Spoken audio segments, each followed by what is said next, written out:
ఉంటూ ధర్మంగా జీవిస్తూ ఇతరులకు ఇబ్బంది కలగకుండా ఉండేటువంటి సత్పురుషులకు ఈ సంవత్సరం పరాభవం కాదు, ప్రాభవనామ సంవత్సరంగా మారబోతోంది. ఇంకొక మాట, పరాభవ. పరా అంటే దేవీ భాగవతం ఇత్యాది పురాణాల ప్రకారంగా తీసుకుంటే పరా ప్రత్యక్షితి రూప పశ్యంతి పరదేవత. పరా అంటే పరాశక్తితో కూడినటువంటి పరమాత్మ అనేటువంటి అర్థంలో కూడా తీసుకోవచ్చు. పరాస్య శక్తిర్ వివిధైవ శ్రూయతే. పరాశక్తి అంటే సృష్టికి ప్రారంభ దశలో ఉన్నటువంటి శక్తి పరాశక్తి. వేదశాస్త్రమయీ వాణి యస్యాహస పరదేవత అని మనకు పురాణ వచనం.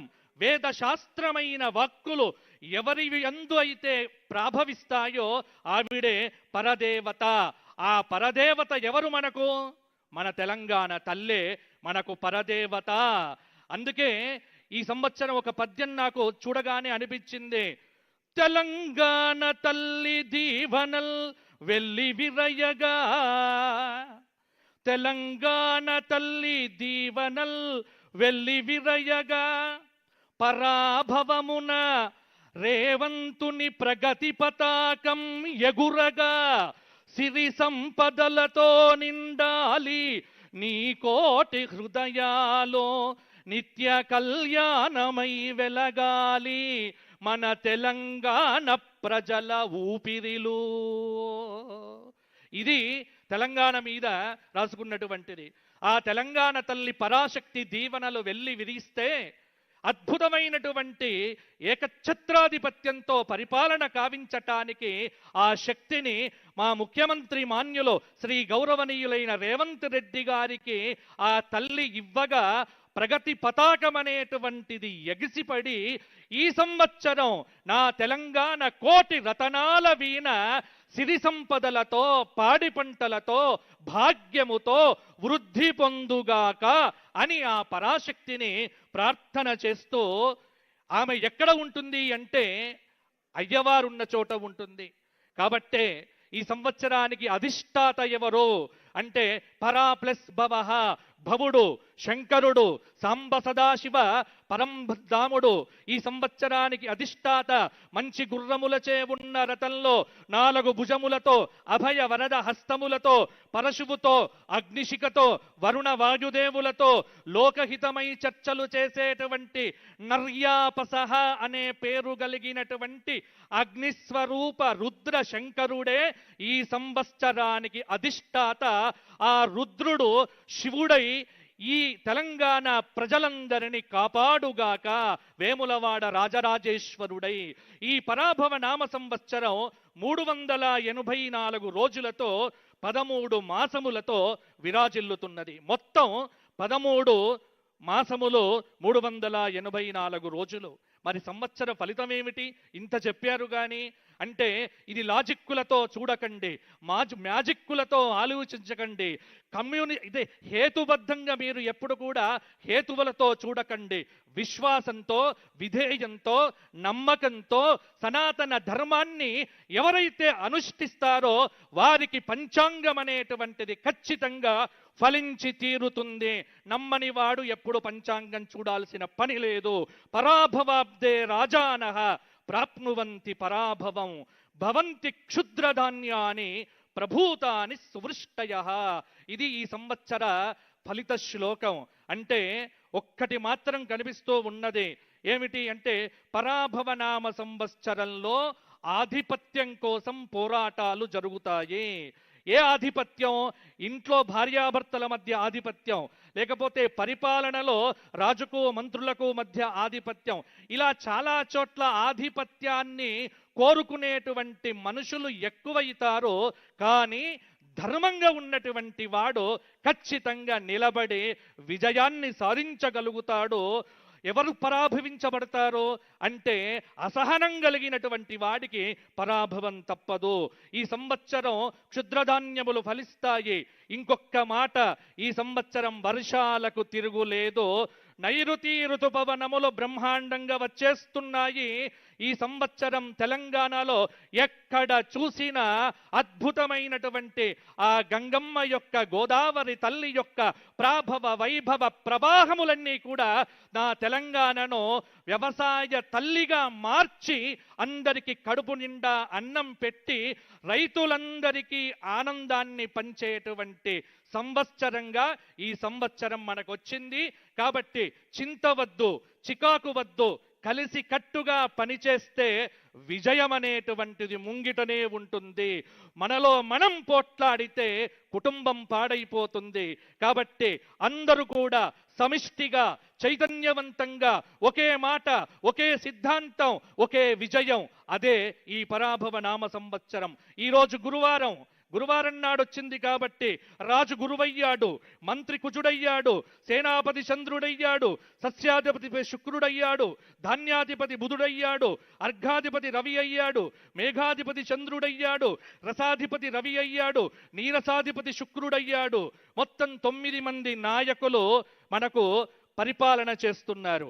ఈ 9 మంది నాయకుల చేతనే మేము పంచాంగం అనేటువంటిది చూసి రాస్తాం. మా సిద్ధాంతం ఎలా ఉంటుంది అంటే, దీనిలో ఎక్కువ మంది శుభాన్ని ఇచ్చేటువంటి వాళ్ళుంటే ఈ సంవత్సర ఫలితం బాగుంటుంది అని రాస్తాం.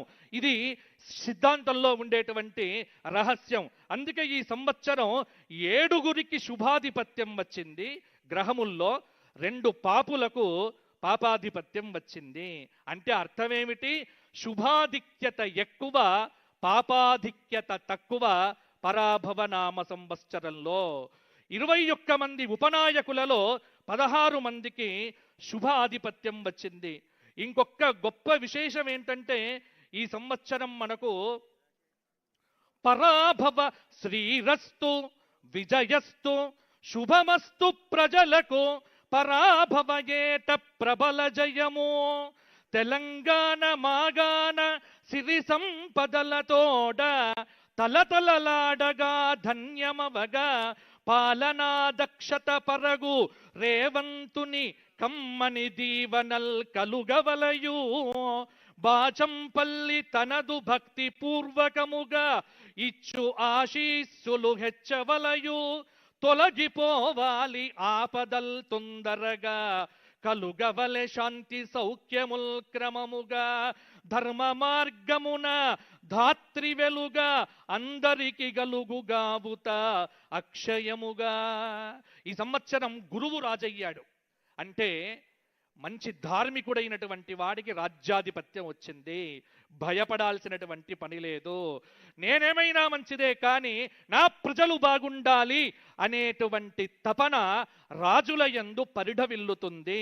ఎప్పుడైతే ఈ భావన ఉంటుందో పరిపాలన అనేటువంటిది సంక్షేమంగా ముందుకు సాగుతుంది. ఇంకొక మాట, వర్షలగ్నంలో అలాగే జగల్లగ్నంలో రవిచంద్ర శుక్ర శనులు, చతుర్థ కేంద్రంలో బృహస్పతి, షష్ఠ స్థానంలో కేతువు, వ్యయంలో కుజ బుధ రాహు స్థితి. తెలంగాణ ఆవిర్భావ చక్ర ప్రకారంగా రాష్ట్రంలో సుపరిపాలన చెయ్యటానికి అనుక్షణం రాజు తహతహలాడిపోతూ ఉంటాడు, ప్రయత్నం చేస్తూ ఉంటాడు. మీనలగ్న ప్రభావం వల్ల తెలంగాణ రాష్ట్ర పరిపాలనలో వ్యూహాలు, ఆలోచనలు, బాధ్యతాభావం అనేటువంటిది ఈ సంవత్సరం చాలా వరకు పెరుగుతుంది. లగ్న దశమాధిపతి అయినటువంటి గురువు చతుర్థ భావంలో ఉండటం వల్ల పరిపాలనలో ప్రజా సంక్షేమం, భూమి, వ్యవసాయం మొదలైనటువంటి అంశాలకు అద్భుతంగా ప్రాధాన్యం పెరుగుతుంది. ముఖ్యంగా గ్రామీణాభివృద్ధి, వ్యవసాయ రంగం వల్ల రాష్ట్ర ప్రభుత్వానికి ఈ సంవత్సరం పేరనేటువంటిది వచ్చే అవకాశం కూడా ఉంది. ద్వితీయ నవమాధిపతి అయినటువంటి కుజుడు ద్వాదశంలో ఉండటం వల్ల ఆర్థిక వ్యవహారముల యందు కొంత జాగ్రత్త ఈ సంవత్సరం కూడా పడవలసి వస్తుంది. అందరికంటే చిక్కెవరికి అంటే ఆర్థిక శాఖను చూచేటువంటి వారికే చాలా చిక్కు. ఏమిటి అంటే నిధులు నిధులు నిధులు అంటారు, ఉండండి ఉండండి ఉండండి అంటారు. ఈ సంవత్సరం కూడా ఆర్థికంగా కొంత ఇబ్బంది పడక తప్పదు. ఈ విషయంలో కఠినాతి కఠినమైన నిర్ణయములుంటేనే పరిపాలన బాగుంటుంది. కానీ లేకపోతే ఆర్థికంగా ఇబ్బంది అనేటువంటిది తప్పదు అని ద్వితీయ నవమాధిపతి అయినటువంటి కుజుడు వ్యయస్థానాన్ని సూచిస్తూ చెప్తున్నటువంటి ఫలితం ఇది. షష్ఠభావంలో కేతువు ఉండటం ఆరోగ్య రంగం కానీ ఆరోగ్యపరమైనటువంటి శాఖలో కానీ తప్పకుండా కొంత అద్భుతమైనటువంటి ప్రక్షాళన జరుగుతుంది. ముఖ్యంగా ఆసుపత్రులు, ప్రజా ఆసుపత్రులు, ప్రజలందరికీ ఆమోదయోగ్యమైనటువంటి వైద్యం అందించటానికి మంత్రివర్గం అందరూ కూడా కంకణం కట్టుకొని నిలబడటం ఈ సంవత్సరం మనందరికీ కూడా ఒక అద్భుతమైనటువంటి విషయం అని చెప్పవచ్చు. చతుర్థ సప్తమాధిపతి బుధుడు ద్వాదశంలో ఉండటం వల్ల ఒప్పందాలు, భాగస్వామ్యం, ఇతర రాష్ట్రాలతో నీటి పంపకాల వ్యవహారాలు ఇవన్నీ కూడా జాగ్రత్తగా అడుగులు వేయవలసి వస్తుంది. ద్వాదశ భావంలో బుధ రాహు కుజ ప్రభావంతో రాష్ట్రానికి ఖర్చులు అనేటువంటివి బాగా పెరుగుతాయి. తృతీయ అష్టమాధిపతి అయినటువంటి శుక్రుడు లగ్నంలో ఉచ్చస్థితిలో ఉన్నందువల్ల స్త్రీలు కాని, కళలు కాని, సంస్కృతి కాని, దేవాలయం కాని, సంక్షేమ రంగాలు కాని, చలనచిత్ర రంగం కాని, మీడియా రంగం కాని ఇవన్నిటికీ అద్భుతమైనటువంటి వృద్ధి. నేను గత సంవత్సరం కూడా చెప్పినటువంటి మాట ఏమిటి? మీడియా వాళ్లకు న్యూస్లు క్రియేట్ చేయాల్సిన పని ఉండదు. పుష్కలంగా వార్తల మీద వార్తలు, వార్తల మీద వార్తలు, ప్రతిరోజు సంచలనమే తప్పకుండా మీడియాకుంటుంది. చలనచిత్ర రంగంలో అద్భుతమైనటువంటి విజయాలు కూడా ఉంటాయి. తెలంగాణ రాష్ట్రంలో కావచ్చు, లేకపోతే భారతదేశానికి సంబంధించిన కావచ్చు, ఇద్దరు స్త్రీలకు అంతర్జాతీయ ఖ్యాతి లభించే అవకాశం కనిపిస్తుంది.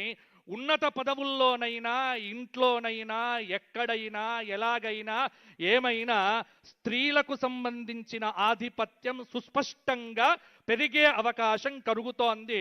కాబట్టి మగవాళ్ళు పరాభవం కాకుండా జాగ్రత్తగా ఉండండి అని పంచాంగం చెబుతోంది.